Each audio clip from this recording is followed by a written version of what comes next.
You want to make sure that you watch this entire video. If there is one video that you watch today, this is the one that you need to watch because it can absolutely change the trajectory of your life for the better if you struggle with negative thoughts and negative thinking patterns. I am so excited for today's video. I have spent the last couple of months here on YouTube talking about ADHD and mindfulness and how practicing mindfulness is the #1 thing you can do on a mental level to create new neural pathways, to start looking at life through a more optimistic lens, and to deal with all of the isms of having ADHD. Hello everyone, my name is Sara Kelly. I'm an ADHD Mindset Coach, and I come out with videos every single week on everything to do with ADHD and the isms of having and living with ADHD. If you haven't already subscribed to my channel, please subscribe and turn on your notifications so that you never miss a video from me. Living with ADHD can be really, really tough. We go through a lifetime of being told that we're not enough, or we're too much, or we're lazy, or anything in between. And that can really mess with our psyche. Something that we fall into when we have so much neurodivergent trauma, especially when we've grown up with undiagnosed ADHD, is second guessing ourselves and defaulting to a negative feedback loop. In this video, I am going to share some slides that I used with my client to help you understand how the feedback loop works and how to make sure that your feedback loop is not a negative one, but a positive one. You want to make sure that you watch this entire video. If there is one video that you watch today, this is the one that you need to watch because it can absolutely change the trajectory of your life for the better if you struggle with negative thoughts and negative thinking patterns. Without further ado, let's get into it and I will start sharing my slides. Let's get right into exactly what the feedback loop is. Basically, this is a diagram that my son did up for me on the feedback loop and how I see it. It starts with an event. The event will be attached to a feeling, usually based on something that happened in the past. Based on that, we'll have a reaction, and then there will be a response, which can be both internal and external. My example is, have you ever gotten out of bed and declared that it's going to be one of those days? And then it was. Maybe you stubbed your toe. I know I did that a couple of years ago. I actually broke my toe and declared it was going to be one of those days. And then the chain of events followed that it truly was one of those days. Everything that could have gone wrong absolutely did go wrong. In this video, I'm going to share how to escape the negative feedback loop when you find yourself in it, but you are sick and tired of only attracting the negative stuff. First thing is the event. The event is always an external phenomenon. It's never internal. It's something that happens to us or we are in the vicinity of. And I'm going to use a traffic jam as an example here shortly. The feeling to the event is something that we experience internally as the event being good, bad, or neutral. We judge the event. We remember whether it felt good, bad, or neutral, then label it as such and react in a similar way when a future event occurs that reminds us of the previous event. Next comes a reaction, and this is where we really struggle as ADHDers. We tend to have really big reactions at times. The reaction we feel to the event is usually an unconscious one and can affect us internally as well as externally. And if we deem the event as bad, we may fail to control our response. The response is both external and an internal phenomenon. So sometimes we can be reactive and people might see that. And it can be an internal phenomenon in the sense that it causes us a lot of angst. Inner feelings of angst as well as our reaction to the event can send a ripple effect that does not always disappear after the event is over. And this is because so many of us with ADHD struggle with letting things go. We struggle with black and white thinking. We can be very rigid at times. I'm not saying every ADHDer is like this, but many of us are. And so we really sometimes have trouble getting over things. The important thing to remember here is that whether you're in a positive feedback loop or a negative feedback loop, what you focus on will expand, and the feedback loop pays interest much like your savings account at your bank. And here is why. The reticular activator system is part of our brain. It is a bundle of nerves at our brainstem that filters out unnecessary information so that the important stuff gets through. The RAS is the reason you learn a new word and then start hearing it and seeing that word everywhere. Another example that I like to use for the reticular activator is a lot of my audience is women. I serve women who are late diagnosed with ADHD, and many of us have had children. Do you remember when you were with child or maybe out to purchase a brand new vehicle or a certain type of vehicle, that during that season of your life, you started seeing babies and pregnant women everywhere? Maybe you saw that new vehicle type or color everywhere and you thought, oh my gosh, this babies are, everyone's having babies right now, or this vehicle is just so, there's so many of them on the road. That actually is not the case. It is our brain that basically screens out the junk, and think of it like an executive assistant. It allows us to focus what we value. There is no possible way that we could take in all the stimuli that we see, experience, here on a daily basis. We would go into complete overload. And so our reticular activator, much like a horse wearing blinders, allows us to see more of what we're focused on and less of what we're not focused on. So now let's talk about the negative feedback loop and use an example. I said I was going to use a traffic jam example. The event is a traffic jam, so long as you're not in the eye of an accident, the eye of a storm with an accident, you are just stuck in the traffic jam. So the event in it of itself is neutral. But let's say the feelings cause frustration,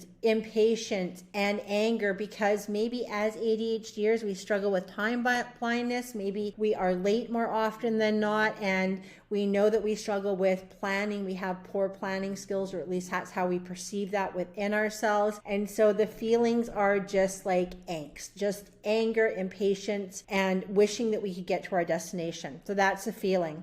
We've deemed the event as bad. The reaction could be internal, as far as an elevated heart rate; external, maybe honking our horn, raising our voice, white-knuckled holding onto the steering wheel. And then the response, especially if maybe we were honking our horn, is feeling embarrassed because the other drivers are looking at me as I'm being reactive, stuck in this traffic jam. Might have our kids in the car and they're seeing me lose my patience again. The aftermath is now I'm in a bad mood and I have created a negative feedback loop. So how do we get out of the negative feedback loop? Accepting the event as neutral, as if you had chosen the event yourself. I know that sounds ridiculous, but as soon as we label an event as bad, that is when it turns into a negative feedback loop.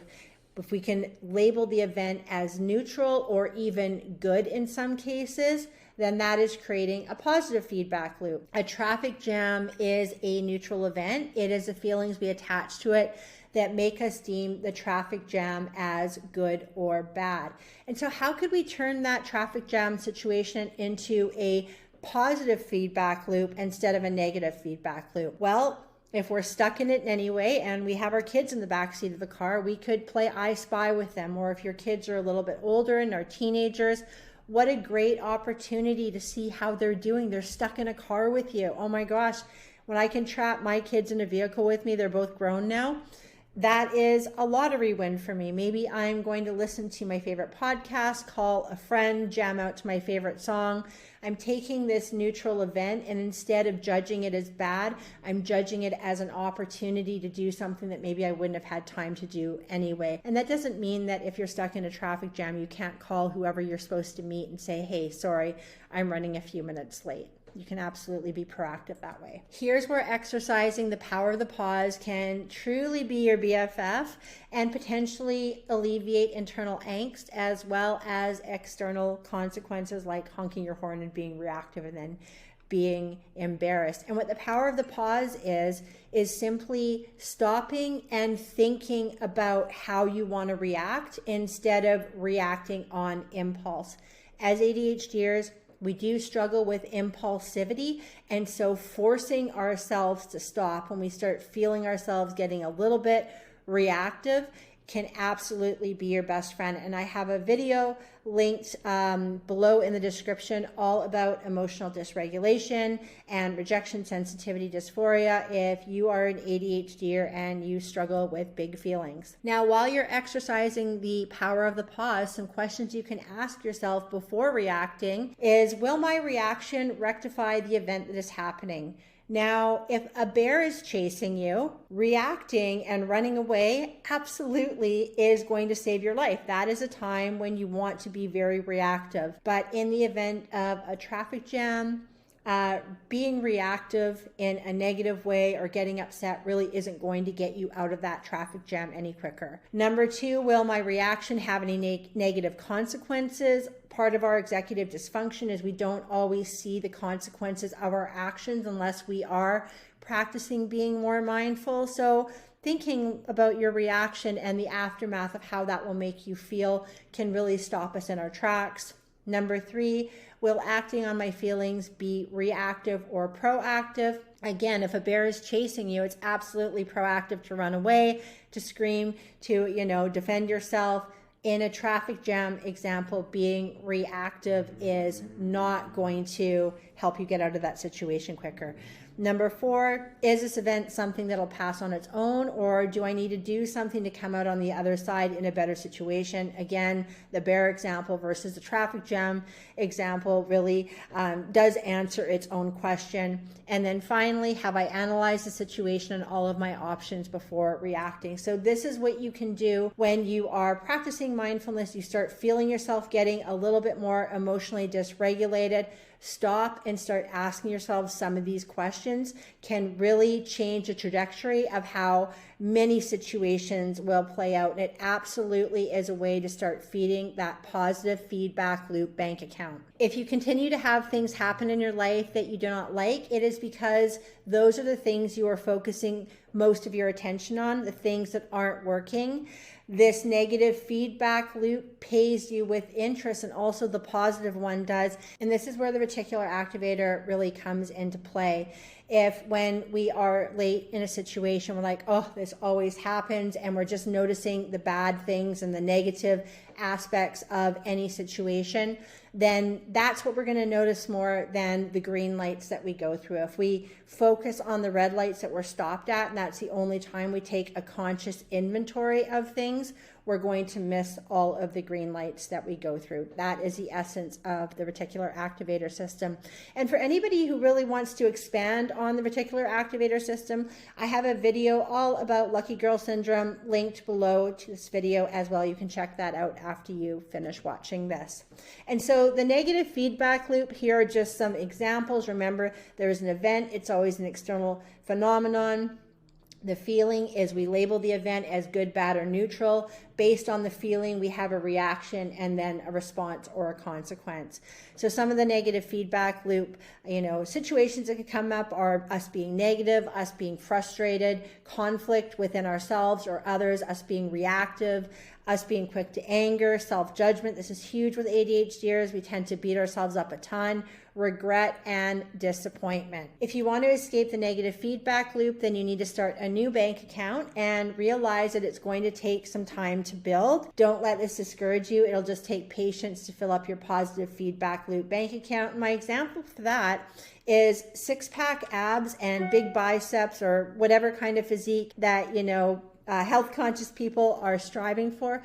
Does not happen in a day. It's the accumulation. It is a compound effect of going to the gym on a regular basis and diet and exercise. Just like it takes time to change one's physical physique, it also takes time to change one's mental and emotional physique. So patience is your friend here. And so the first thing that I have is patience. Each time an event occurs and you're able to not react to that initial feeling that comes up, this will positively affect your reactions and the response to the outcomes that you are attracting into your life. And maybe next you see the blessing in disguise in a situation like we talked about the traffic jam, and maybe playing I Spy, My Little Eye with your child, or talking to your teenager because they're trapped in a vehicle with you. That is a blessing in disguise to that traffic jam. And your positive feedback loop bank account will grow. Making the most of situations, staying neutral and not judging an event as bad, Benefit of the doubt. This is huge because sometimes, someone might not text us back right away and we go to absolutes of, oh, they must not like me or I must have done something wrong. What if the person who didn't text you back has ADHD and just forgot to text you back? Sometimes giving people the benefit of the doubt in a situation, the benefit of the doubt can alleviate a lot of internal angst that we put ourselves through. Being non-reactive and being proactive, and then of course love. So these are all things that feed your positive feedback loop bank account. Patience, consistency, and grace are all your friends here. Rome wasn't built in a day. Patience, this is going to take time. Consistency, you will not see changes you were hoping for. If you only do this once and then stop, remember practicing mindfulness is a marathon and not a race. And then having grace for yourself. Having big feelings from time to time is not the problem, so don't beat yourself up. When you do happen to be reactive to an event, because it's bound to happen, don't add any friction by beating yourself up for being human and for being an ADHDer. It is part of our executive dysfunction is big feelings and sometimes being quick to anger. Don't beat yourself up for that. And so this looks great, right? Look at all of these positive things. I don't know how realistic that is. At this point, you've been feeding your positive feedback loop bank account. Now your desired reality manifests because you have done the work to not be reactive to the events you cannot control. Now, if you are thinking, do I have to be perfectly happy all the time at this point? This is beginning to sound a little ableist. I'm absolutely not suggesting that. You can still be in a positive feedback loop and change the trajectory of your life and have moments of slip up, moments of being negative, moments of being reactive. And the way I like to think about this is, a lot of us have lawns, grass to mow.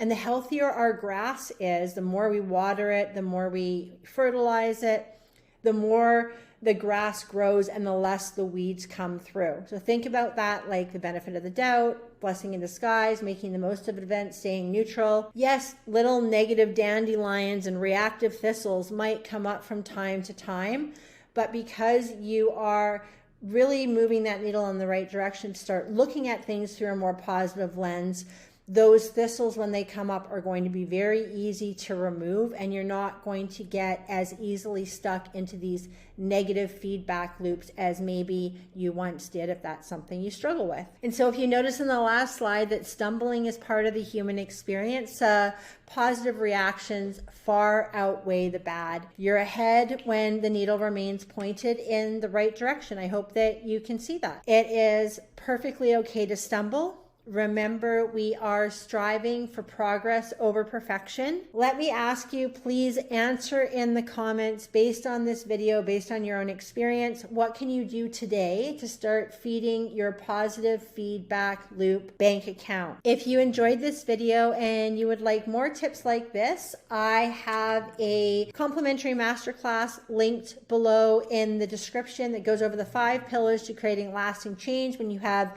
ADHD and you struggle with big feelings and low self-esteem.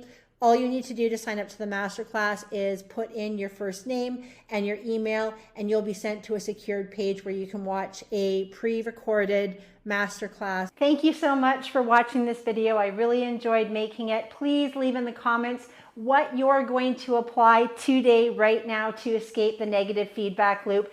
And again, if you haven't already, please like this video and comment. Let's push this video out to more people in the algorithm who might be struggling with their mindset so that they can escape the negative feedback loop as well. Thank you again so much for watching, and I will see you next week in the next video.